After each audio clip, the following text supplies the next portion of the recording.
Imbis na mga gamit, milyong-milyong halaga ng ilegal na droga ang laman ng mga dumating na parcel mula po sa ibang bansa. Iniimbestigahan na kung sino ang consignee o yung tatanggap ng package. Balita hatid ni James Agustin, exclusive. Idineklarang may lamang tsaa, wiring harnesses, damit, librot, skincare products sa 21 parcel na ito nang dumating sa Central Mail Exchange Center sa Pasay City. Pero ang mga parcel, nadiskubre na NAIA Interagency Drug Interdiction Task Group na naglalaman ng droga.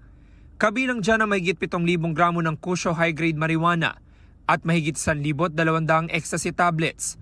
Nagkakahalaga yan ng halos 13 million pesos.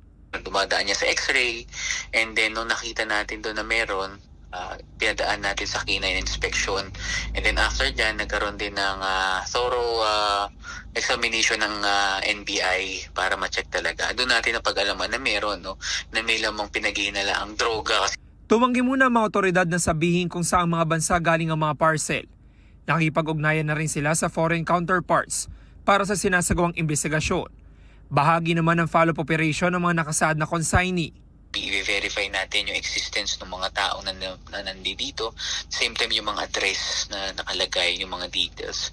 And our goal is to file a case against them pertaining to RA 9165. Nasa kusudian ng PIDEA ang mga ebidensya para sa laboratory examination.